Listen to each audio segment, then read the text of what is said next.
Hello and welcome to the oddschecker betting show sponsored by 888 Sport. This is the weekend's preview, looking ahead to the racing at Newbury on Friday and Saturday and Fairyhouse on Sunday. I'm joined today by Andy Holding and Rory Delargy and 888 Sport ambassador Barry Geraghty.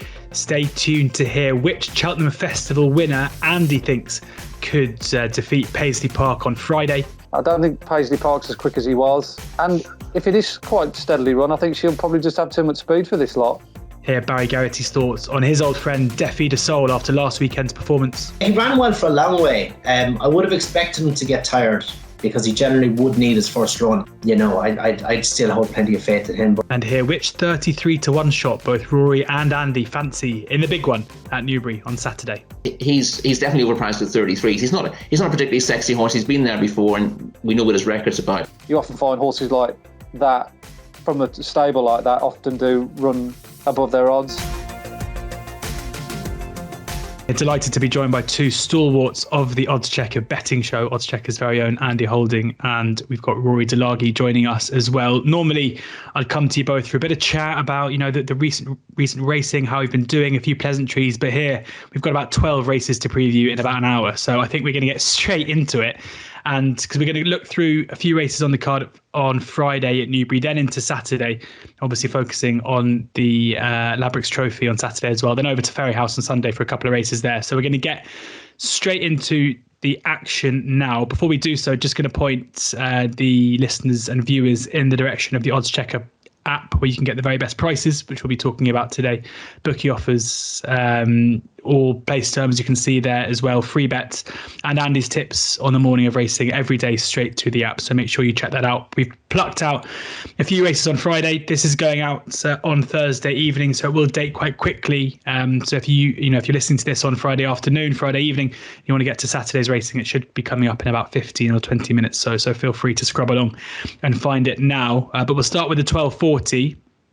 Over 2.5 miles, the novice chase, the grade 2, and Miller's Bank is the 2-1 favourite in a 4-horse field. A pretty trappy race this, with Nassalam at 11-4, T Clipper 130, and Pic D'Orhy 7-2 best price. With 888 Sport, that is standout, the sponsors of the pods. Rory, 4-runner field here, tight field, all pretty competitive. Can you spot any value? I'm not sure I can spot value. I mean, the horse I hoped would be value here was Miller's Bank. Just looking at the time form ratings, he'd actually be joint bottom. And I thought I might get a price about him because Alex Hale's slightly less fashionable trainer than the likes of Nichols and Gary Moore. But he's been well found in the market now. He's the one I prefer here. But as you said, it is a trappy contest. T Clipper arguably just about the best of these, but he's given weight away to the other three. Which might be a tough task for him. Miller's Bank improved markedly over hurdles last season. He was a really impressive winner on similar ground, a good ground here in the early March meeting at Newbury. Won a very competitive looking handicap by 10 lengths. Looking full value for that as well, and no way flattered by the way that race was run. And he showed that was that improvement was fully justified by finishing third in the Aintree hurdle on his next start. Again, travelling really strongly through that. He would often need to do one shot that day, but he looked like he was perfectly at home in that sort of company. And although he's probably achieved less than any of these on his chase debut, he was left alone at the second last at Huntingdon. If you just watch the tail end of that race, you wouldn't be enormously impressed. Just had to correct himself at the second last fence where his only rival fell, and then he got the last wrong.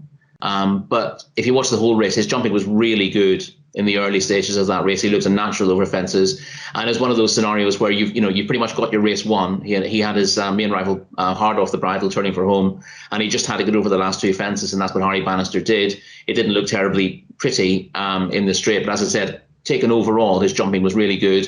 And the form that he showed over hurdles last season shows that he should be considered to be in the sort of top rank of potential novice chasers this year.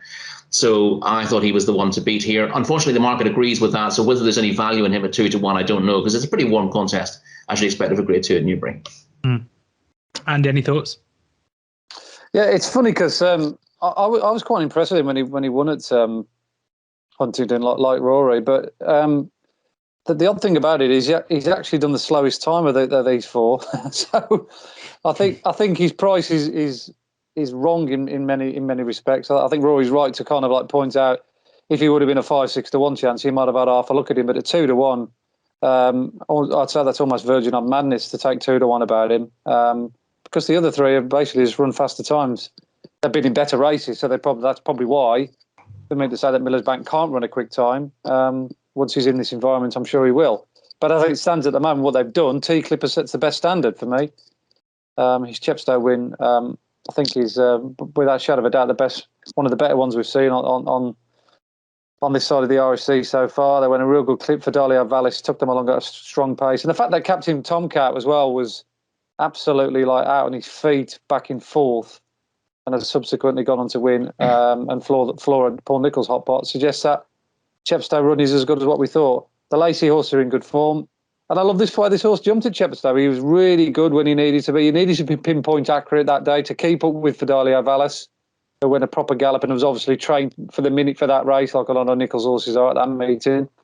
And he should get the run of the race today tomorrow, because Pic D'Ore is bound to make the running as he did at Fosslas and set the race alight from an early stage. So he'd probably do for me at the prices, and he's gone out to a tempting looking 100 to 30 as we speak. Yeah, T-Clip at 100 to 30 there. The one for Andy. Miller's Bank, maybe the value gone, but Rory's likely winner, the one to beat at 2-1. We'll move on then to the 115, which is the maiden hurdle over 2 miles, and John Bond, one of the big talking horses of the National Hunt season. 4-7 best price, a short tour was 1-3 elsewhere. Proper signs there of where using oddschecker can really pay. Good risk at all for Sam Thomas, 5-2, beaten 3 on favourite last time. Boom Born, 13-2, third favourite. Charlie's Glance, 16-1. 50-1 Jack's a Legend. Darling Run 66 is 100-1 and 200-1. 8 run, Andy, with 4 horses, 50-1 or bigger. Got to be some value here, surely. I was almost hoping we would be covering this race, because this is one of the races I'm going to be using on my oddschecker column tomorrow. So if this goes out early, that's going to kind of spoil the price, particularly as we got the dead 8 runners as well. The front two in the market, John Bond did it workmanlike rather than spectacular when he won here at Newbury in his bumper last season, and clearly he's a good horse, and the connections think so as well. But he is very much overhyped, or going to be overhyped here.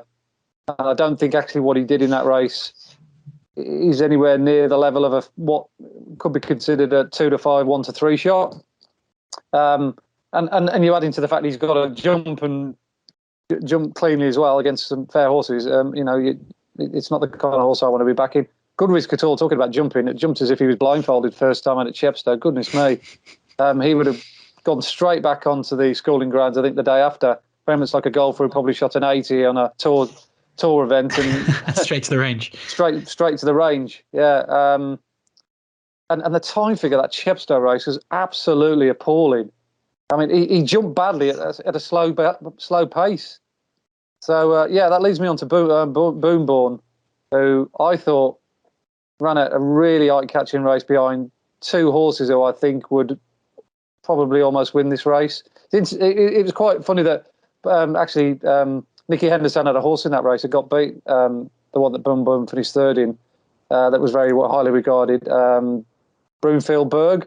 Now, which one's the better of the two? You'd have to ask Nicky Henderson Connections, because they're both owned by J.B. McManus. But Silent Revolution, who won that day, set a good gallop and maintained it all the way to the line. And like I said, the time figure's pretty good for a small field race. But he's got the form around Newbury. He travelled really well into it. He just got done by 2 better horses. But he's almost certain to finish in the first 3 here tomorrow. And you only need the favourite to come unstuck, not live up to expectations. Good risk at all to jump badly again. And you could get the jack up here. Just keep my fingers crossed that all 8 runners go to post. Yeah, I think luckily, Andy, we know that you are powerful with your columns and your tips, but with the might of JP McManus and John Bond at the top, brother to Duvan, hopefully they'll take no interest in what I just said. Exactly. Rory? Yeah, largely agree with that, although I'm going to have a different selection in the race. The favourite, John Bond, has made lots of headlines. He's cost an absolute fortune. He's a brother to Duvan. The interesting thing is the dam has only produced one winner over hurdles to date, or indeed one runner over jumps to date, which is remarkable given that it's 7 or 8 years since Douvan first came out. So I suspect that he's quite delicate. Douvan turned out to be quite delicate himself. And although he was reasonably impressive winning his bumper here, he didn't end up beating an awful lot. Of those that he beat, the only one that's won since was the horse that was pulled up. One of them pulled up with a slip saddle, and that won next time out. His point-to-point win, again, looked reasonably impressive on paper, but he didn't beat anything of any great note. Most of those of it, I think there's been only one point-to-point winner subsequently come out of that race over a year ago, and that came in a week. Older horse maiden. So he's been impressive, but he hasn't been asked to race against anything. And I thought he looks bound to be overbet. It's interesting that one firm has taken a stance on him, but I thought he ends up being pretty short here. And I liked. I absolutely respect the chances of Boom Bon, who's got a solid each way chance. But I thought the interesting horse in this race at a big price was Charlie's Glance. Now Charlie's Glance won a better bumper here around the same time of the year that John Bon won, and he won it in more impressive style as well. He was pretty green on his debut, and he ended up winning his bumper by 5.5 lengths, and that ended up looking a slightly better race than the one that John Bon won, in my view. He then went to Aintree, where his £7 claimer couldn't claim in the Grade 2 bumper there, and he ran just respectably in midfield. But that race has thrown up. I think there've been 11 runners from that Grade 2 bumper at Aintree who then went to run over hurdles on their next start. 8 of those won. So it's an absolutely red-hot race in terms of future winners over jumps. Charlie's Glance probably found that coming too early for him. James Martin, who rides him again, is able to claim his £7 in this race. And given this horse was able to win in pretty much identical conditions here last year on his debut, also very much not a bumper horse on pedigree, bred to be a hurdler and a chaser down the line, as all Andy Martins are essentially. And because he's trained by Andy Martin, he's going to be largely ignored in the betting. His horses, he has a small string. He's just he trains under permit, and his horses tend to be. Actually, no, he doesn't train under. I saw he's got a racing club going, so he must have got a full license now. But Charlie's Glance, as I said, on that bumper debut, he's as good a horse as John Bon.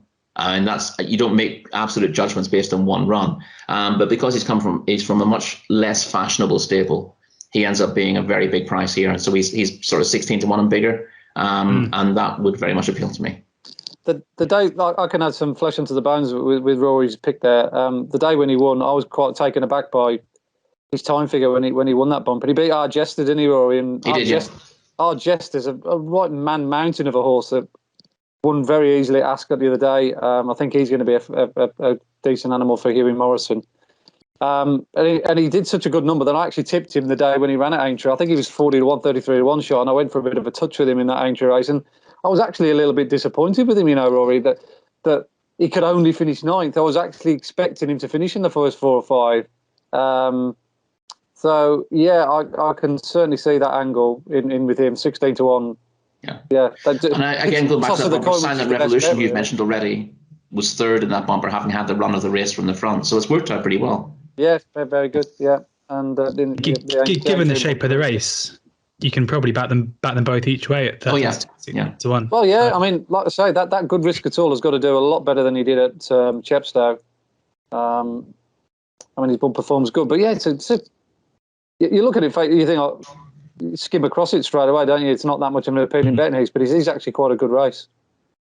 Yeah, and interesting. John Bon on debut, I remember, drifted all day as well, which for connections, never a particularly promising sign. I think it was 2-1 out to 11 to 8. Ended up industry SP of 5 to 6, but I think it was a fair bit bigger on the exchange. So anyway, John Bon is the 4 to 7 favourite. Good risk at all, currently 5 to 2. Are we suggesting as well that J. Pip McManus is a bit of a John Bon Jovi fan? I don't think he named him, in fairness. Oh, didn't he? He's not singing "Living on a Prayer" in his bath. He might be, but that's in his bath or in his shower in the morning, is he? That's Andy. That's a different podcast, I think. On then to the 150, which is the novice handicap chase over 2 miles, and Boot Hill is the 7 to 4 favourite ahead of Mr. Coffee at 4 to 1, 50 ball 9 to 2, solo 9 to 2. 12 to 1. L'Empresse, Cascova 28, not available, 33 to 1. Rory, I know you like one in here. Which is it? Yeah, listen, Boothill's going to be well supported here, and he's potentially a very exciting performer, but he's still pretty raw. He's got no form away from softish ground, and he's never been left-handed. So I think he's got a little bit to prove on paper here for a horse he's put in short. For all, he's got lots of potential. I like 50 Ball in the conditions. He was second in the Betfair Hurdle here last season off a mark of 131. That's red hot form. I really like Soaring Glory to go places this year, and he's going to be a hot favourite on the Saturday. We'll move on to him shortly. I can forgive him his run in the county hurdle after that. That's easily brushed aside. And I thought he ran a cracker at Sandown in his chase debut in a race where I really liked the runner-up. The race went to Manila Trump, he's won 7 on the trot. He's won again since that. I liked Mahler's Promise on that off his weight on the day, and I was against 50 Ball on the basis that I didn't think he would stay 2.5 miles, and he then proved that exact point by not staying the 2.5 miles. But he travelled best of all, and he jumped really well, and he just didn't get home from the last fence. Mahler's Promise rallied past him to get second, and Manila Trump was impressive, and as I said, he's looked an absolute star this season for Donald McCain. So I thought 50 Ball off the same mark again, but back on goodish ground and back at 2 miles at a track he's proven at, looked really, really solid. So I think Boothill helps make the market here. I mean, I'm prepared to see Boothill win this by 10 lengths and look an absolute superstar, which is possible. But I think 50 Ball's got everything in his favour. He's proven he can jump, and the return to the track, the trip, and on the ground are big positives for him. 50 Ball 9 to 2. There, the one for Rory. Andy. Yeah, it's a race I'd probably sidestep. I've got a healthy respect for 50 Ball. I put him up in the county hurdle last year, and again was a bit disappointed with him because he'd run so well in the old Ladbrokes Trophy, didn't he? At the big Newbury meeting in February. Forgive me, I can never remember these names nowadays of these races. And he did run really well at Sandown in a good time figure race. But he's up against Boothill, who also caught the eye behind Soaring Glory, and everyone could see him that day. He was probably one of the big eye catchers on that Saturday at Ascot. And this has been the race nominated for him ever since. I think it's quite significant that Harry Fry's prepared to roll the dice with him at this early stage and running straight offensive. And I don't think he's got his hurdling career quite finished yet. I think he will have unfinished business in that department if he doesn't make the grade A fences. But he's a beautiful, gorgeous-looking horse, Boothill. He is a horse with plenty of presence about him. So if he does take to fences, I think he's probably the right favourite. But everyone seems to know that this has been the plan. I think it was talked up, wasn't it, a couple of weeks ago, that this was going to be the plan after one of those galloping mornings. And he has been priced up kind of accordingly. There's no real secrets in his price. Whereas 4 to 1 50 Ball, perfectly respectable value alternative against him. 9 to 2. 9 to 2. Sorry, yeah. Don't take that. I mean, it's 4 to 1 across the board, but one firm still showing 9 to 2. So 9 to 2. I'll probably be better off giving it a general idea what price is. Andy, it's oddschecker. You get the best price. True. That's why you should use us.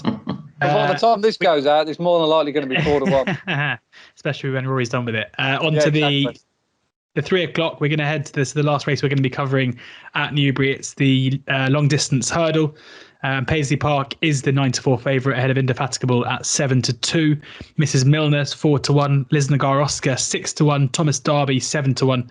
On the blind side 12 to 1. Rory, back to you. Yeah, this is not a particularly easy betting race, but it depends on which view you take on Paisley Park. A lot of people were very disappointed with him at Wetherby, but the race wasn't run to suit him that day. It was very much run to suit Indefatigable. I was with her that day. I thought the race potentially wouldn't test stamina, and that's the way it panned out. It was rather slowly run. Indefatigable was kept wide on the track by Darryl Jacobs. A very good ride by him doing that. And then she struck for home first off the bend, got first run on Proschema. Both of them fully effective at 2.5 miles. And I think the speed horses ended up dominating that day. So in these circumstances, Paisley Park, given that he was kept towards the inside on the worst of the ground, and he was naturally outpaced when the pace quickened up in the straight, I thought he was better than that better result. And I think you can forgive him that. The only downside with him is that he's thrown in a couple of poor performances in the last couple of seasons. His run in the Stairs Hurdle was disappointing. Sorry, in the Liverpool Stairs Hurdle was disappointing, given that he shaped well at Cheltenham. So there might be the possibility that he can run a poor race just because he doesn't fancy it these days, and that maybe explains why they're putting cheek pieces on him. For me, I think you should either go with a horse of his age who's been around. I think you either go straight to blinkers or not at all. But maybe the cheek pieces will help him. Essentially, what he wants is a strongly run race, and I could see him bouncing back. I'm not sure he's a betting proposition though, because he is fundamentally just on the slide, isn't he? He's not quite as good as he was, and backing horses who are regressive, even if it's just gradually, it's hard to get that right from a punting point of view. I thought at the prices, slightly more appealing was Lisnagar Oscar. I thought he ran an eye-catching race at Aintree over 2.5 miles in his return behind Brewing Up a Storm. He was going on really nicely at the finish without being knocked about by Adam Wedge that day. He will appreciate the return to 3 miles. And obviously, he's another horse. He's won the Stairs Hurdle in the past. He wasn't at his best last season, having taken a bit of an X-rated fall at Cheltenham. But he showed that he's got all his old abilities intact there at Aintree. He will benefit from the step back up to 3 miles. So granted a strongly run race, he's probably got slightly more chance than the market would suggest at this stage, but not the easiest betting race. I wouldn't be going mad in it. Not the easiest betting race, but positive words there for Lisnagar Oscar at 6-1. Andy, any views? Always views. Always, yeah. Especially in a race like this, I do quite like winning this. I've already backed it in midweek, and I've taken a view that Mrs. Milner is hugely underestimated, or wasn't underestimated. Probably now the market has adjusted itself. What price are you on at? Oh, I couldn't say. It just sounds like a huge aftertime. But she's only rated 144, but I think she's, as I said, better than that. She's actually supposed to finish last looking at official ratings, but don't let that fool you, because the day when she won the Per Temps final, it gives the sort of speed buffs a good chance to line up the Stairs Hurdle and the Per Temps final side by side on a split screen and analyse the two races accordingly. And it was interesting to see how both of those two races unfolded.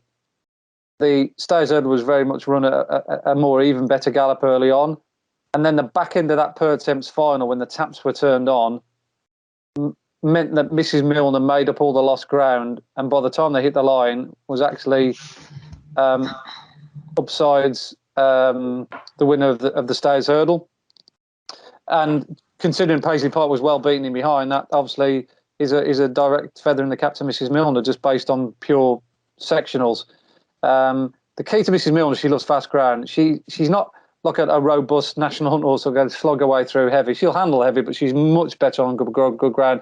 She's a proper daisy cutter, and this ground is actually probably music to Paul Nolan's ears, because he probably couldn't imagine in his wildest dreams he was going to bring this horse over for a Grade 2 in November and finding the ground's going to be good ground. She's had a spin as well 47 days ago. I think that was just a blow away the cobwebs. It wouldn't normally be in Paul Nolan's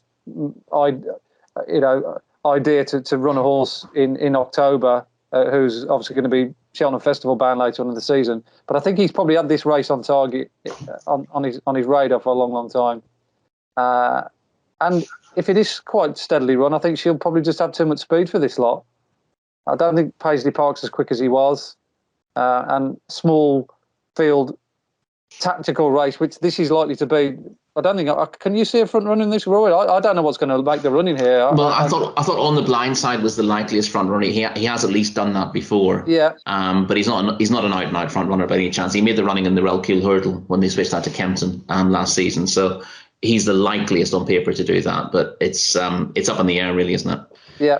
Well, with that in mind, yeah, that'll be great for Mrs. Milner. But all in all, if they go a reasonable gallop without going, a steady gallop without going mad, I just think she'll do him for a turn of foot, because her back end work in that Per Temps final has to be reviewed again. You have to go back and watch how quickly she was travelling. She got absolutely wiped out as well at the top end. If you go back and watch the video, she was like mid-division travelling. All of a sudden, she got shuffled back when a couple of horses bounced off the rail, and she ended up being towards the rear. To make that amount of ground up she did in that short space of time, and then win going away, I say it was just a phenomenal effort. And I think she's way, way better than 144, and she'll prove that on Friday. 4-1 best price. Again, only one firm, 4-1, Andy. Everyone else 7-2. We'll give you the 4-1 though. You tried to take the good price away from Rory earlier, but we're going to give you that 4-1 here. Got to be consistent, like referees. Rory, did I interrupt you there? Anything else? No, I was just going to say, we're talking about hard luck stories off air. I've gone max bet on Mrs. Milner 3 times, having been impressed by her maiden hurdle win. I've backed her in handicaps of 116, 115, and 122, and she's managed to get beaten every time. Unplaced twice, I backed her each way as well. So, yeah, I can't win with Mrs. Milner. Were you on at Cheltenham? I wasn't on at Cheltenham, no. That was I was on her in the November meeting at Cheltenham, actually, in fairness, when she was just touched off. Anyway, Mrs. Milner 4-1 as it stands, the one for Andy today. Then we'll move to, I was going to make a joke there about Housewives and Andy, but I think we'll move on to the Newbury Saturday. And we have 12, we're going to skip the Mares Novice, the 12:10, and go straight to the 12:40, which is the John Frankham Novice Chase. 4-run here, and Andy, I'm going to come to you because one of them is a horse you're very keen on. We spoke to you about Mr. Incredible before his run a couple of weeks ago, and I don't think we saw anything there to dissuade you. But Mr. Incredible and Ahoy Senor are both 13-8 joint favourites ahead of Flash Colon at 5-1 and Ashtown Lad at 11-2. But Mr. Incredible or Mr. Incredible? Yeah, I'm in danger of being one of those balls that you sit next to on a plane, and they talk about like insurance for about an hour, and you end up sort of like Steve Martin used to say, reading the vomit bag just as an alternative. With this Mr. Incredible, yeah, for anyone who's tuned into these podcasts, you must be sick to the death of me talking about this horse. It's like tell me something new. Yeah, he's a horse that. I'm sure half of them have profited from you talking about him so far. It'll be okay. We might get a few more listeners to this podcast, so for their benefit, he's just a very good horse. This fella. I had a feeling he might be, having seen him first time up against Galliard de Mesnil in that really good maiden hurdle, which I flagged up last season, and then he floored a horse of William Mullins, called Glenn's Vantrim, which the whole of Ireland seemed to back at Navan on his last start last season, and he picked her up quite readily in the style of a proper horse. And I thought, yeah, I'm going to follow this fellow over a cliff. I didn't know what he would do at the start of the season, whether he'd go chasing or stay over hurdles. I didn't have a clue, but he was the horse I put up in my 5 among the 5 of the horses to follow, and this one probably was my 5-star nap amongst them. And then he went over fences first time out, and he did something extraordinary that day. I thought it was an odd ride by Rachel. I was expecting her to bounce him out and have him in the first 2 or 3 and popping away, and like they do in Ireland when the cream comes to the top very early in those beginners chases, novice hurdles. But he dropped him at about 20 lengths behind the speed. I was thinking, this horse is never going to win from there. Never going to win from there. All of a sudden he started picking up, and by the time he jumped the last, he flew up the running, and he pulled off an unlikely victory. Only a horse like him or a horse of his ability could have done that. And Henry quite happy to roll the dice on just his second start of offences, bring him over here, see what he's got, and probably work out whether he is an RSA horse or maybe something like the National Trace further down the line. But I do see this fella being a Gold Cup horse in the years to come. I think he's the next Manila Indo Striker Plutard. He's built like them, he gallops like them, he jumps like them, and I'd be surprised if he didn't win on Saturday, because I think he's just got the most natural talent, and that's saying something, because Ahoy Senior beat Brave Man's Game. Ashtown Lad's now back number. We know Flash Colon's he's a decent horse, but for my reckoning, Mr. Incredible could be one of Henry de Bromhead's best horses coming through. Roy, you agree, don't you? I agree with everything that was said. He was badly hampered as well by an early faller in that race. Yeah, which again, and the loose horses. The loose horses made it very hard to come from off the pace as well. They probably helped the leaders in that contest. So, and he had to come up the inside as well, and it's usually an advantage to stick near the rail at at Naas. It's everything that could have gone wrong really did go wrong. It was an absolutely amazing win. You just have to watch the race really. Whatever you think of what Andy said about this horse last year, just watch his chase debut success. It's bonkers to think that he ever does win that race, but the fact that he does, it's not because they went hard in front and stopped. They went to sort of a married man's gallop there. It wasn't set up for him at all. So it was remarkable that he won that, and I can't disagree with a single word that Andy said. I love. I'm a massive fan of Henry de Bromhead's horses. I've rarely seen a novice chaser of Henry de Bromhead's I didn't like, but this one looks very good, and I think he should be. I think he should be clear favourite for this. Ahoy Senor has just been a little. I'm not against him, but he was entitled. He was allowed to sort of bowl along at Carlisle on his chase debut. It wasn't really his fault that he came down either. At the second last, wasn't it? But he was beaten at the time, and he didn't achieve as much there as Mr. Incredible did on his debut. I know his injury win was very impressive, but I've learned to be wary of horses who arrive on the scene at entry and impress. So clearly he's got a lot of potential, Ahoy Senor, but I think Mr. Incredible should be a shade of odds on here, and he might end up that way. Very, very quickly as well, George. For those that do like an anti-post punt, you can actually back this horse at 33-1 currently for both the RSA and the National Hunt Chase. So I'm just putting that out there now for those that probably didn't want to take a short price, but like an invested interest in a horse like this for the rest of the season. Because if he does win this race on Saturday, then quite clearly those odds aren't going to be available come sort of 12:45. Interesting anti-post angle there for Mr. Incredible, the pick of both the guys in the 12:40. We'll move on to the 1:15, the handicap chase over 2 miles 6, where Kaluki, Killer Clown, Cap Course and Dame de Campagna are all the 6-1 joint favourites. Corto the King 8-1, Sompto and Grand Sancy both 10-1. Of all the gin joints, 12-1, with Top of the Cotswolds 16-1 bar. A fair few here, Rory, I'm guessing, on the shortlists going into Saturday. Yeah, the interesting thing to point out about this race, which is always the case, and if you're reasonably new to it, you might find it strange. The JP horses all run in black with gold cross belts. Those were Sir Peter O'Sullivan's colours, and he bequeathed them to JP. So JP uses them essentially just for this race. So all his horses carry those colours rather than his usual green and gold. But the weird thing about this, JP always has a few in this race, and everyone is convinced that he's laid one out for it every year. I don't think he ever does. I think there's always something that ends up getting gambled because people think, well, JP is running in the Sir Peter O'Sullivan, it's running in Sir Peter's colours, so there must be some kind of plan. I don't think there is. I think he just likes supporting the race. And there's been a few sort of fake gambles on his horses who've run moderately in the race before. I'm not saying it's impossible for him to win the race, and I think he'd quite like to win the race, but so far following that policy hasn't been hugely successful. The more I looked at this, the more I thought that Kaluki was impossible to kick out of the frame. He's not a horse I'm massively fond of, I have to say, but he is at his best reasonably fresh, as he's shown before. He likes, he doesn't want the ground too soft, and he likes Newbury. So catching him first time at Newbury on goodish ground is ideal for him. He's a course and distance winner as well. He won his novice chase here over course and distance last season, and then he ran pretty well in the John Frankham at this meeting last year. He just wasn't quite good enough. He was behind Nick's Destination that day, but he ran perfectly respectably.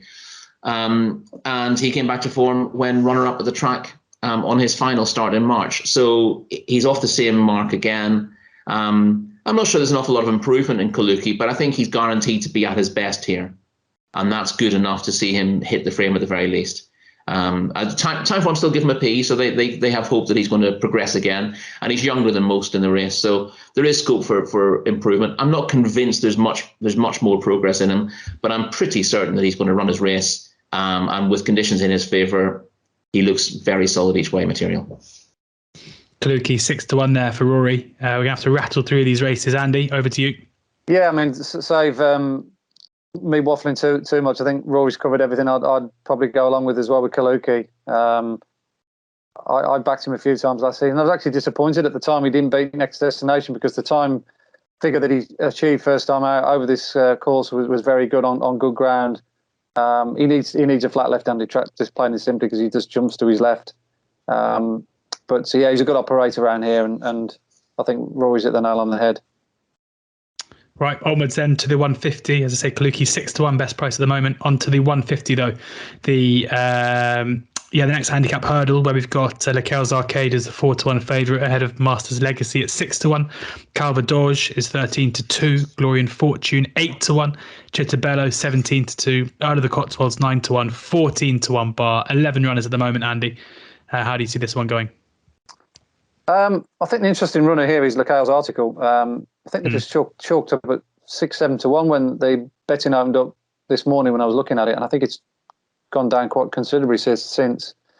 He looked all over the winner, didn't he? Sandown on his last start last season, and then he just cut out. He went to his left, he hung to his left a little bit. I just don't think Sandown really suited in that glue pot winter ground that is often associated with the Easter track. Look, he got beat by a decent horse anyway. Arby's Legend, he's no mug, but I think he was just a bit of a shell of a horse last year. Looking at him, a little bit wiring, perhaps just taking the time to fit into his frame. And the fact that Nicky's just left him off, he thought, right, okay, let's give him some time.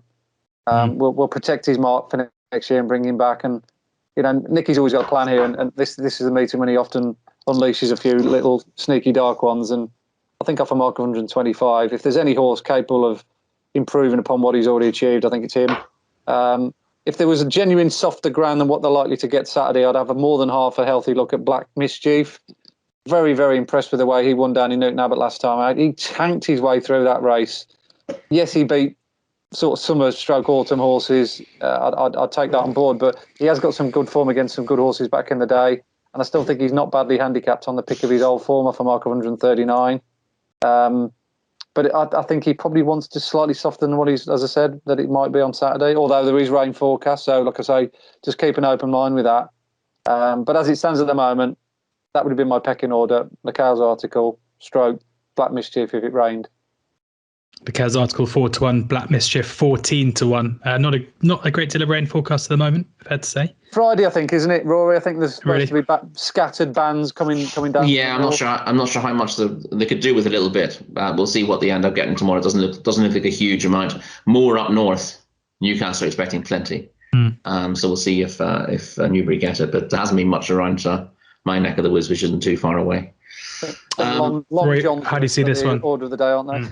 Yeah, I don't have a terribly strong opinion. I think Andy's right that Leclerc's Article is the most interesting horse in the race. The question with him is whether I suspect that Nicky's going to be very bullish about his chances, and he's going to be well backed accordingly. His best run last season on paper was that debut, and the horse he beat easily by 7 lengths, Rest and Be Thankful, is rated 125 now. So Leclerc's Article is clearly well treated off 125 himself. If he can build on that, he traded long odds on at Warwick and in Sandown and got beat. But as Andy might be right that he was just a little bit weak and couldn't finish his races as well as he travelled in them. Whereas given a fair break and brought back this season, he should be. He's 7 now. It's not like he's a youngster. But often horses who don't make the racecourse until they're on the verge of their 7th birthday, that's a sign that they're weak and have taken time to come to themselves. So he's more likely than most to have developed for that break. So he's the most interesting horse in the race. But whether he's value come race time, I'm not entirely sure. But there aren't that many there are very few in this race who you could call ahead of their mark. There might be more to come from Calvadoge for Paul Nichols, who's a winner in similar ground here. And I thought it was quite impressive at Kempton last time out, although worth pointing out that was a pretense qualifier. So you might have your own views on how competitive that race was. Yeah, absolutely. We'll move on then to the 225, which is another small but quality field in the handicap hurdle, where we've got Soaring Glory is the 11-10 favourite ahead of Gower Road at 7-2, Captain Morgs at 9-2, and one more for the road at 11-2. Andy? Yeah, I quite like this race. Funny enough, I've actually put 2 of these horses up so far this season and made them my nap, and they both won. So and I'm actually going to go. I'm actually going to go against them, which seems a little bit double Dutch or against sign of a shrewdie, that I think, knowing when to get in and get out. I was really, really impressed with the way that Gower Road hit the line at Cheltenham the other day. He absolutely charged up the hill, and I do know that the Skelton team were literally flabbergasted that their horse got beat. There was so much money. There was mountains of money for their horse that day as well. I can't remember its name. It was a grey horse. Unexpected Party. That's it, Unexpected Party, yeah. I just think it's very strong form because he'd won very easily at Wetherby. He'd also come out of a good race at Bangor behind Fruit and Nut. And the third horse, Mackleduff, had won very easily at Aintree. Yeah. And he pulled well clear of those two. And then if you break down his sectionals from 3 out to the line as well, he was by far and away the quickest hurdler on that card that day. So he still maintains a healthy amount of speed, even though he won over 2 mile 5. And don't worry about him around this track either, because I think he's 2 for 3 round here. 2 of them, I think, will come over the course and distance. So he's got plenty of boot. He's got a target to aim at with one more for the road. I'd imagine that go off in front. And then if it becomes a test of which horse quickens and sees it out from 3 out to the line here at Newbury, allied to his stamina and his speed.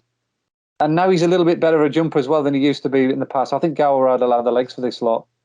Captain Morgs heaved himself across the line to win the other day. I kind of like got in and got out with him. And Soaring Glory, I do like Soaring Glory. I think he's a class act, but I don't know. There's something about that race the other day at Ascot on the figures that doesn't really quite stack up. The race hasn't worked out really well. Horses that are further down on that card ran quicker than him on the circuit time. So I don't think he was doing anything flash in the finish that day. So yeah, Gower Road, really strong choice for me here. I just think he'll have the speed to run away from him in the straight. Gower 7-2 there for Andy, a strong one. Rory, do you agree? Well, I largely agree with Andy, but I end up coming to a different conclusion. I like him. I like Gower Road and I like Soaring Glory, both his horses. I like Gower Road a lot last year, but I did not have him down as a 2-miler. And I don't. If you watch his wins over 2 miles here, he has to pull them out of the fire both times. He's gone off at 5-2 and 7-2 for those races on contrasting ground. He's traded much, much bigger in running, and he's only, he's looked like he needed an extra half mile both times, but has managed to grind it out. So I don't really have him as a horse with the speed to cope with dropping by to 2 miles in a better race. I think he definitely improved the step up to 2 mile 5 at Cheltenham. Yes, the way the race was run, he's been able to use, he's been able to show plenty of boots coming home because he was better placed than most. He's certainly better placed than the runner-up, but I thought he was valued for that anyway. But the trip was definitely part of that. And I would worry about him coming back to 2 miles on quickish ground. It's an obvious race for him, obviously, because Nigel Twiston-Davies doesn't like sitting on his laurels. But Soaring Glory, I don't think stays beyond 2 miles, and he definitely wants this ground. I was impressed with him physically at Ascot as much as anything. Andy's right to say the form has not worked out brilliantly, but I thought the ground was as soft as he would have wanted at Ascot. He was beaten in the Kennel Gate novice at Ascot last year on similar ground, not seeming to handle the cut. I know it wasn't deep at Ascot, but it was softer than I think it will be at Newbury. And to me, he seemed to develop a lot from the horse I saw, even, winning the Betfair Hurdle. He looked a horse who needed to grow into his frame a little bit. And just seeing him in the flesh at Ascot last time out, I thought he'd grown up into a proper horse. And that's what I'm judging him on, rather than the fact that he seemed to show massively improved form. I thought he won with plenty in hand last time. But essentially is the fact that he seems to have physically developed into the horse that he promised to be last season. It took him a while to put things together. Again, he was weak and he looked good, but he didn't have the strength of his frame. So he fell at Wetherby, for example, when he was long odds on. When he didn't even make much of a mistake either. And then, he needed a bit of a break before he came back and showed that form on better ground at Newbury. And I'm more than happy to judge him on that. I don't know, they stuck him in cheek pieces in the Supreme, and I thought it was the wrong race for him, or the wrong tack to put headgear on him. Don't think he needs that. But yeah, I'm happy to stick with him based on the form that he showed, and I've made him a banker in my 10 to follow. So if he gets beaten here, I'm going to be crying into my beard for several months. Soren Clory 11-10 to save Rory crying into his beer and ruining a precious beer. 11-10 at the moment. So we're going to get now to the feature race of the weekend of the podcast, the Ladbrokes Trophy. But before we do, I was lucky enough as ever to have a chat with 888 Sport ambassador and somebody who knows a thing or two about this race, having won it back to back a few years ago. 888 Sport ambassador Barry Geraghty. It's that time of the week where I'm delighted to be joined by 888 Sport ambassador Barry Geraghty to look back at last weekend's racing and look ahead at what we're covering on this preview as well. Barry, how are you doing? Very good to speak to you today. Yeah, great, George. Good to speak to you. Some great action last weekend and lots to look forward to. It's that amazing time of the year where every weekend's racing is just box office, with some of our old favourites coming back onto the racecourse and some new exciting talent emerging as well. We're going to talk about a couple of those that we saw last weekend. And I think we have to start with the winner of the Betfair Chase in A Plus Tard, who stole the weekend show, I think, with an absolutely scintillating victory. I mean, what did you make of that incredible performance? It was a brilliant performance and you'd have to be taken by it. But you could say the race did fall apart. That's not taking anything away from the winner. Bristol and May didn't turn up. Imperial Aura fell down the back straight. He beat Venetia's horse, Royal Pagile, 22 lengths, but beating 47 lengths in the Gold Cup. So I can't say it's an improvement on what he showed in March, but it was brilliant to see. It was a brilliant performance. You'd have to be taken by it. To make him favourite for the Gold Cup on the back of that, there's a lot of water to go under the bridge for everything between here and there. So great performance, brilliant to see, but you'd question the strength of the opposition. You can see there, me, the amateur, getting completely taken by the visuals of a performance, and Barry, the professional, there saying, actually, hold on, maybe it wasn't quite as impressive as it looked to the naked eye. And what about Bob Ollinger's first showing over fences? Wasn't the cleanest over the third last, but generally a pretty good performance. First time going chasing. I thought he was good. He travelled really well, which you'd expect, and I thought he jumped nicely. He will improve for the experience, but the third last in Goran is a very tricky fence. You have a downhill run into the straight, and there was three of them in line. You would not know unless you were in that situation the speed you're going down into the turn. Then you have a flat run to the third last. A lot of speed involved. A lot of horses get on their head. Ashdale Bob did get in his head worse than Bob Ollinger did and paid the price. So you would get a lot of fallers, but that mistake that Bob Ollinger made there, that will stand to him, because he will be more reassured on landing in the future for that. He jumped the second last really well. And for me, he just didn't concentrate at the last. There is a stand that overlooks the last fence in Goran. And it takes a lot of, it can distract the horse, especially a novice. And I'd say he just wasn't given the fence full concentration to measure his stride, because it was the only really untidy jump that he made for the whole of the race. So I'd forgive him that. And you'd actually see the same thing with Deploy to Getaway in the maiden hurdle. For me, the stand overlooks the last and just takes horse's eye off, and I think it cost Deploy to Getaway the maiden. So I'd forgive him. I was very happy with him, and but where he goes from here, I'm not sure, because if Limerick is very heavy at Christmas, he mightn't want to go down there for the 2.5. I can't imagine he's going to drop back to 2 then in Leopards, so where the ground could be a bit good for him as well. So where they go next, it's hard to say, but I thought it was a good performance. You've questioned what A Plus Tard beat. What did you make of the horses that ran in behind Bob Ollinger? Yeah, no, I think it was good. As I say, Ashdale Bob fell at the third last. He was running a good race. The horse that caught my eye was probably the horse that did step into third was Master McShay. Was progressive last year from the small yard, Paddy Kluski, and Ian Power rides him, who's a very capable rider. First run over 2.5. I thought he jumped big and novice early on, but got very professional and jumped really well in the second half. I'd say he's a horse worth following. This was a step up in trip for him, which he seemed very comfortable at. And I'd say he's a horse who can progress further. Yeah, interesting. There was one race over at Ascot as well, which I'm sure you're paying close attention to in terms of Defi de Soy's return. There's market support for Defi, Barry, but sadly it didn't go to plan on the track. What do you make of Defi's future now after that reappearance? Yeah, he ran well for a long way. I would have expected him to get tired because he generally would need his first run, and especially with the gallop that went. It was an end-to-end gallop, so he was always probably going to be found out, but he did get very tired. I haven't got to speak to anyone since. Hopefully he's okay, but it could be just a case of that. I know there's been a question mark over him for the last season or so because Philip's horse has been out of form, but it'll be interesting to see where he goes from here. If he comes back in the relative short term, I'd still hold plenty of faith in him. But I thought the winner was good, Lost in Translation.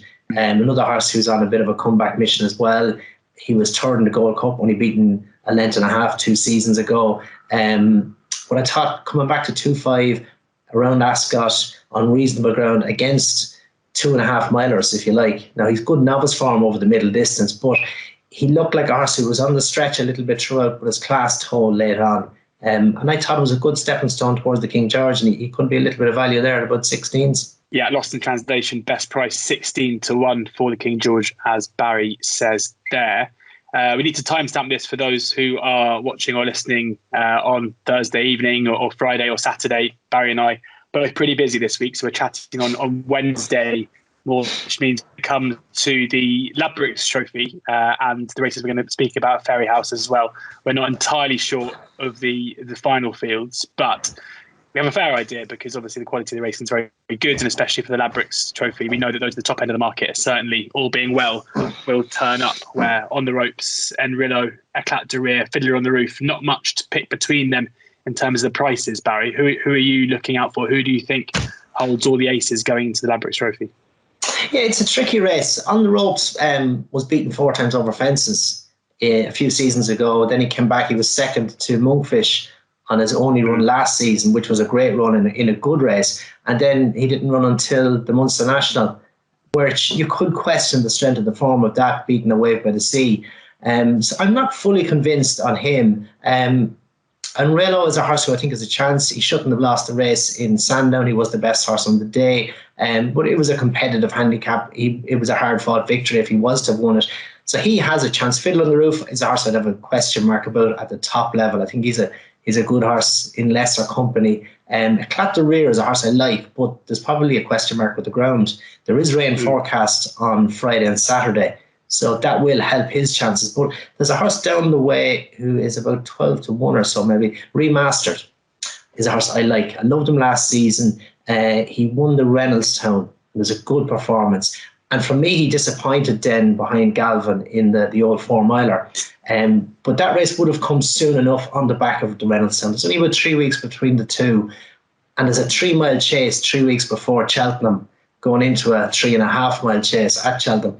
It's not the ideal prep. And it's a difficult one to bounce back from. So he would look to me like a horse who's been trained for this day. He'd run over hurdles last time. And he'd say he goes here fresh. It suits the progressive novice from last season. I just like his style of race, and he jumps really well. He seems a real solid performer, and I thought he could be a little bit of value.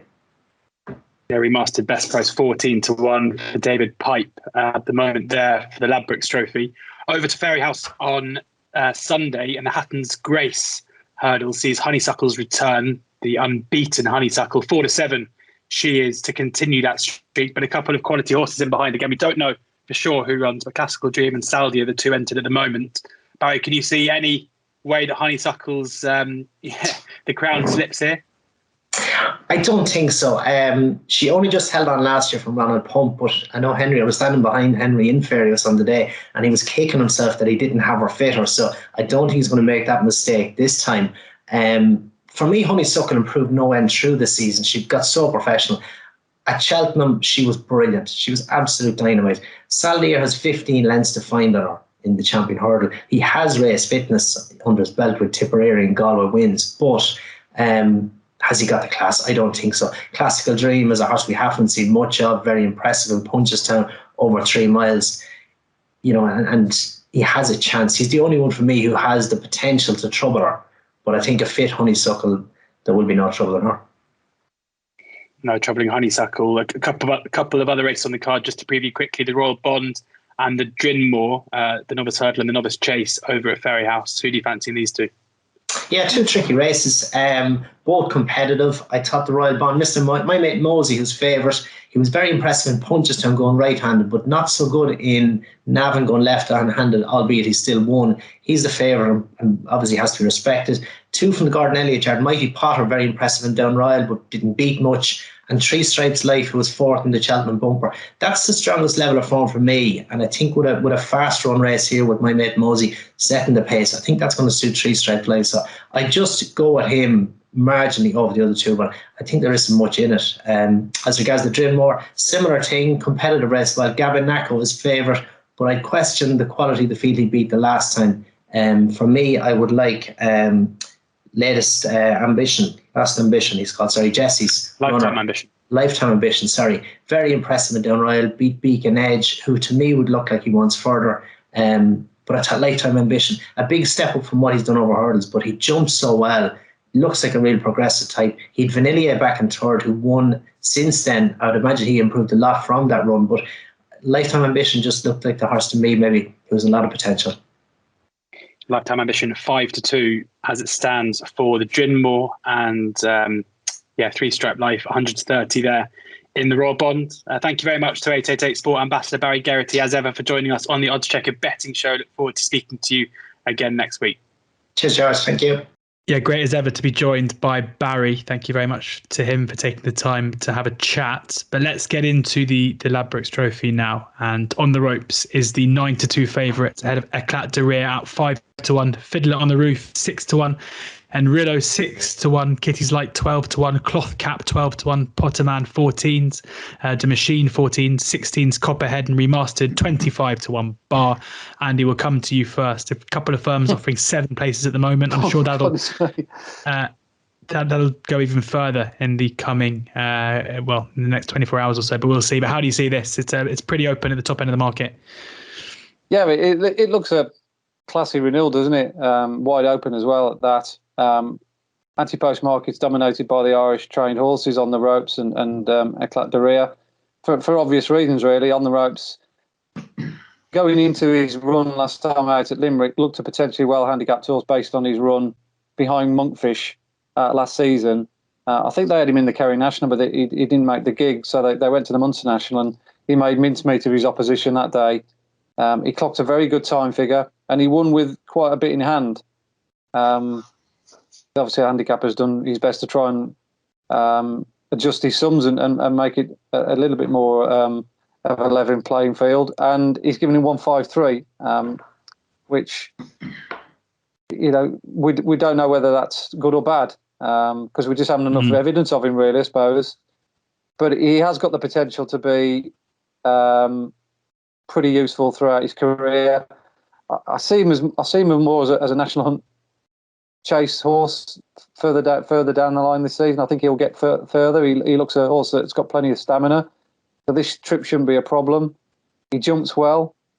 All in all, I think he's probably on balance the right favourite from a yard that has won this before. But you'd have to have a healthy respect for Eclat de Rire. I know Rory quite likes him.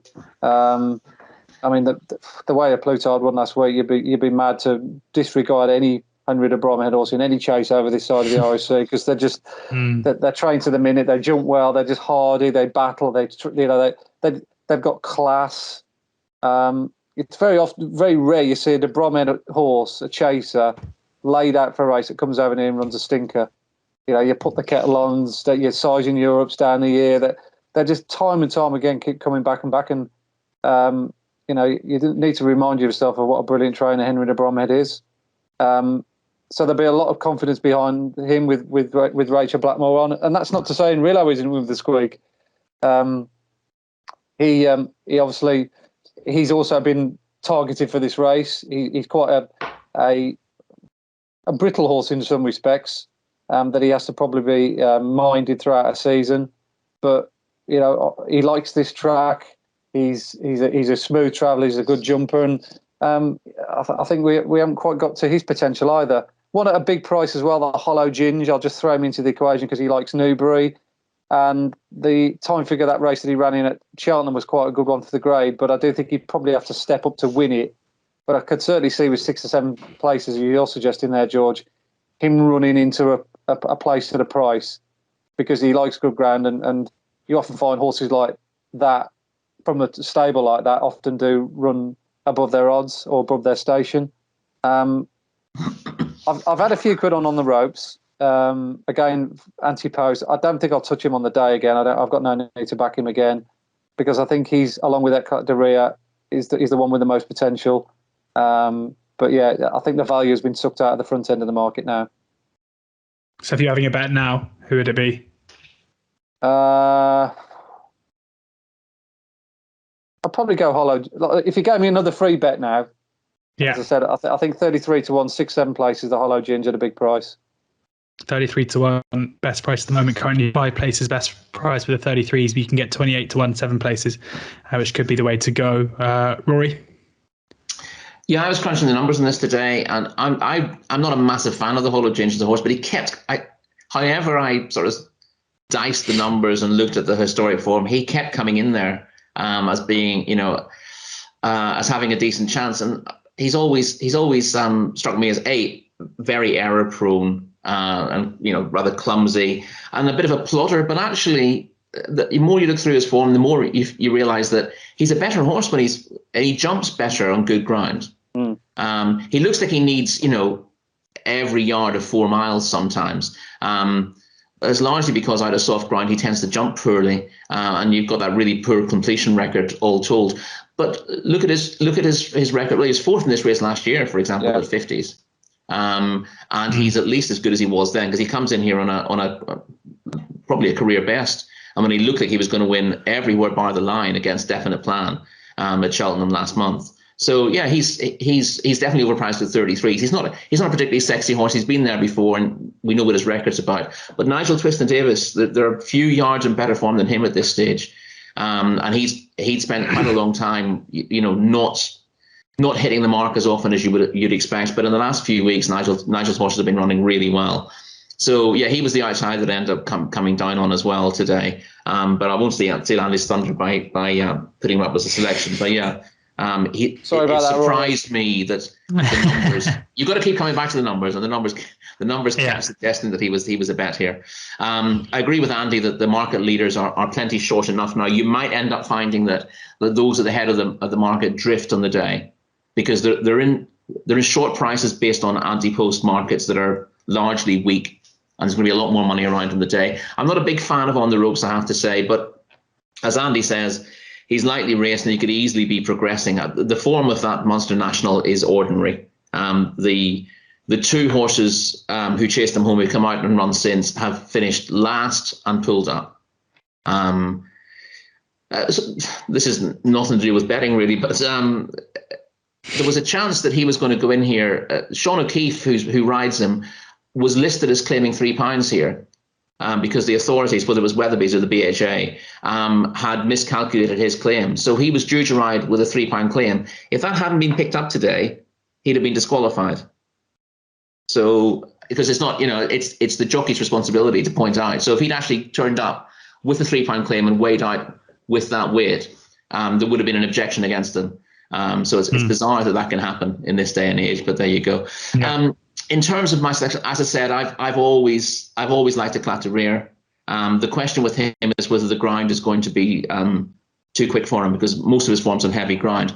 But the positive with him is that he was running, to me, the race of his life in the Brown Advisory at Cheltenham in March on the quickest ground he's encountered. He was travelling well. He was jumping well. I thought he was going better than Monkfish at the time when he unseated Rachel. Now, that was a fair way from home. The thing I quite liked about him after that was he actually stayed competitive in the race, and he didn't peel off and go for the exit off the home turn. He actually stayed with Monkfish and jumped alongside him and went on to win the race without his rider on board. Now, wouldn't make any judgments on that based on the weight he wasn't carrying, but I liked his attitude. I liked the fact that he wanted to be competitive. That's a good sign in a horse like this, and I'd hope he would handle the ground. As I said, he seemed to be handling it perfectly well at Cheltenham. Was just on the soft side of good. Should be similar here, and he's potentially a Grade 1 horse on what he showed last season. Grade 3 winner as a novice at Naas last season, and as I said, he looked perfectly at home in that Brown advisory, and he comes here on the back of a win at Wexford as well, which I think was that the same race that the yard won last season with Manila Indo. So it's a well trodden path. So I think he deserves to be favourite, but at the same time, you'd like him a lot more on softish ground. As I said, I think he'd probably get away with it, but that's an unknown. And you can make a case for most of the field. I think the other one that I quite like in there is De Machine, who missed Cheltenham last season, was second to Remastered in the Reynolds Town at Ascot. He showed he was perfectly happy in a big field when winning on his chase debut at Tuxedo. It was an 18-runner novices handicap chase, and he travelled and jumped really well. The one thing you don't always know about novices taking in races like this or second season chasers is how they'll cope with a big field handicap. But he coped with it very well there, as he did at Ascot in his next start. Both of those races coming on good to soft ground. He was beaten here over a shorter trip than this on his penultimate start, and I thought he ran perfectly well when he was second to Remastered, who got the run of the race from the front on soft ground. He'll be perfectly happy on this ground. He'll be perfectly happy in the field, and Kerry Lee has taken him here rather than going for the rehearsal chase at Newcastle. So I think he takes plenty of boxes, and he's probably at the prices the most solid selection. But I think it's worth pointing out that the prices in this market could change a fair bit between now and Saturday, because they've been predicated on an anti-post market, and that can change quite a lot. Well, we can only go off what we've got at the moment, and De Machine is best price 14-1 as it is. But those are the top end of the market. As Rory says, might drift out a cut to rear. 5-1 best price, positive mention there. A horse that Rory likes a lot, as we know. We're going to hop over the Irish Sea to Fairyhouse for 3 races on Sunday, and we're going to start with the Royal Bond Novice Hurdle. Now, these are before decks. We're recording this at 5 o'clock on Thursday. This is going to age pretty quickly, but we've got My Mate Mozzie, currently 6-4 favourite, ahead of Mighty Potter at 9-4. 3 Stripe Life, who we heard Barry earlier giving a positive mention to, is 4-1. Impervious 5-1. Crowns Major 10-1, and a few others in behind at 11-1 and bigger. Rory, how do you see this? I don't have a really strong opinion on the Royal Bond. My Mate Mozzie's been very impressive so far, but this will be his biggest test.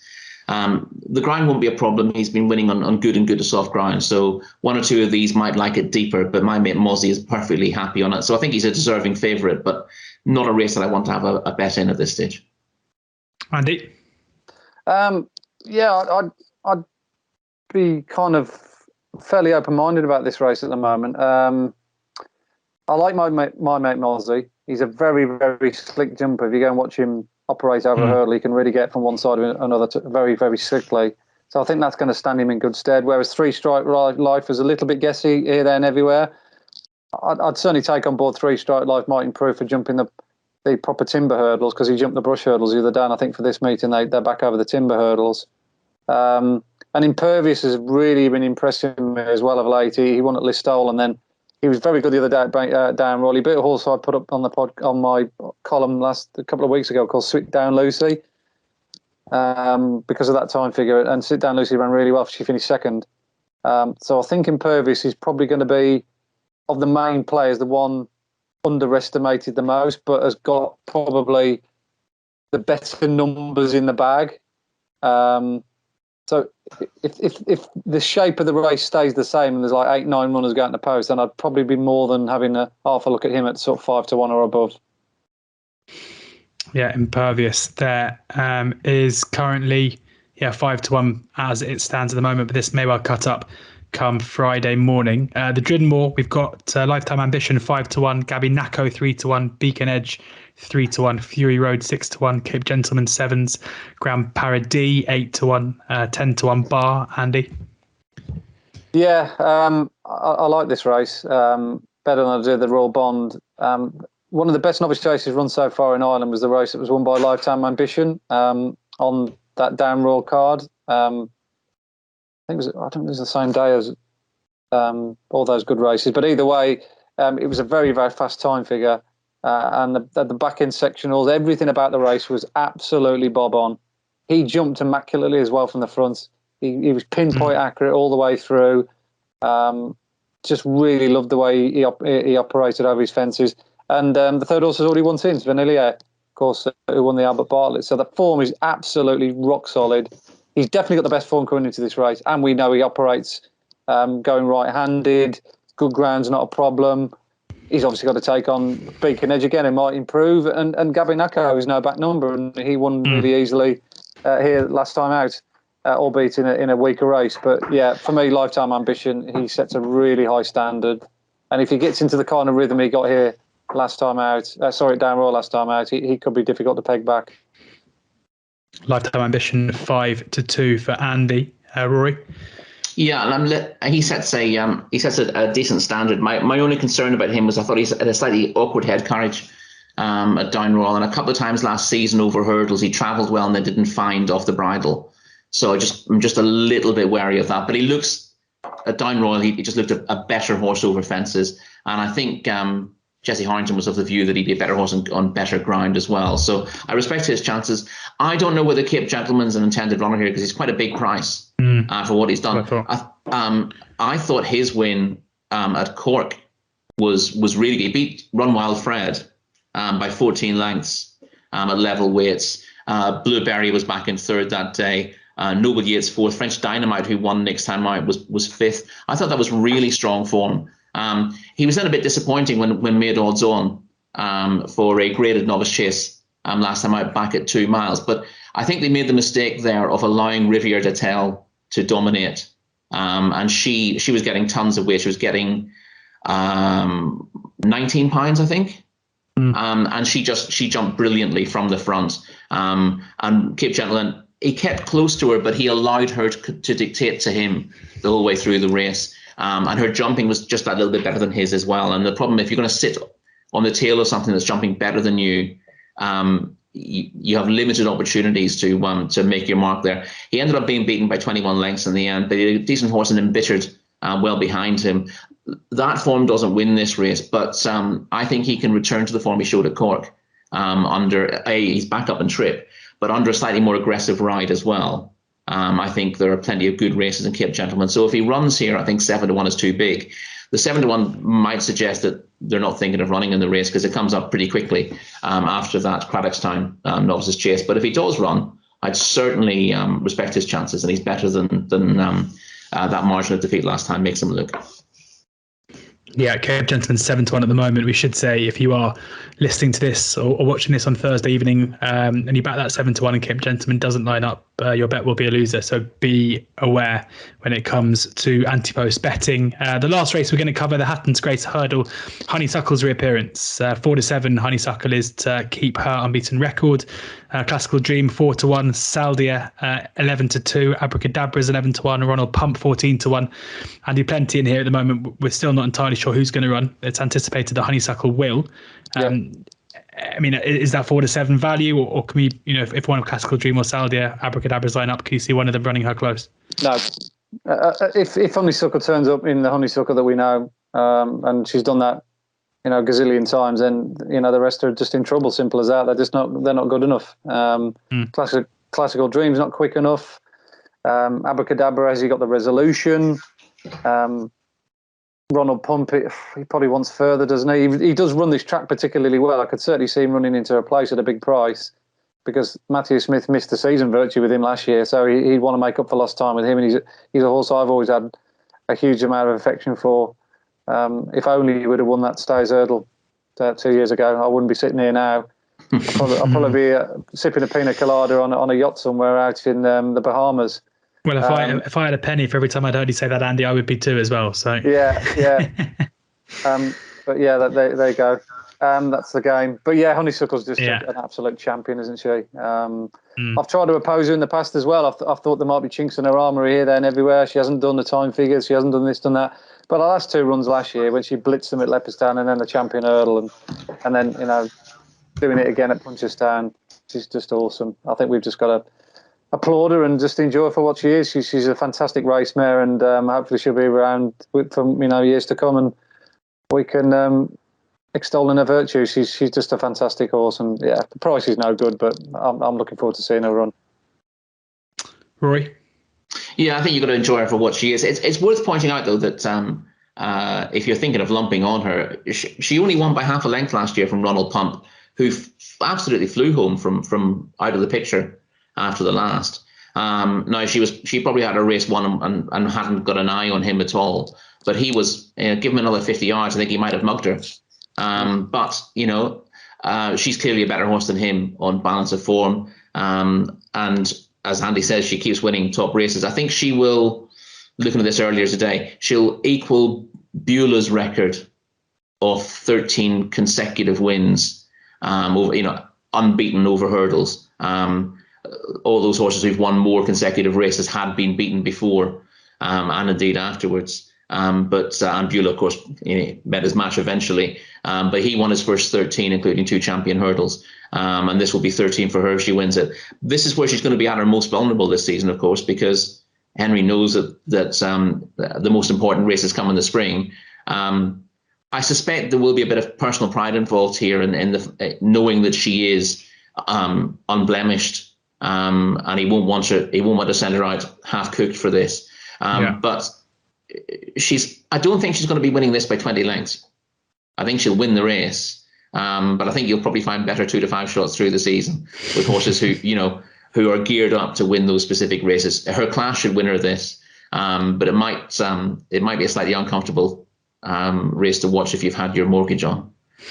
Well, we heard Barry a second ago say that he was behind Henry last year, who was beating himself up for not getting her fitter. So that should suggest here that he's not going to make the same mistake again and take any chances with Honeysuckle's unbeaten record in the Hatton's Grace hurdle. That brings our whirlwind whistle-stop preview of the weekend's racing to a close. Thank you very much to both Rory and to Andy for their insight. Please do download the oddschecker app for the best prices, bookie offers, free bets, and the best tipsters, some of the best tipsters on the app as well, straight to the app every morning of racing. Thank you very much to 888 Sport for sponsoring the podcast, and to 888 Sport ambassador Barry Geraghty for sharing his thoughts as well. Please ensure you enjoy the weekend's racing, and as always, please do gamble responsibly.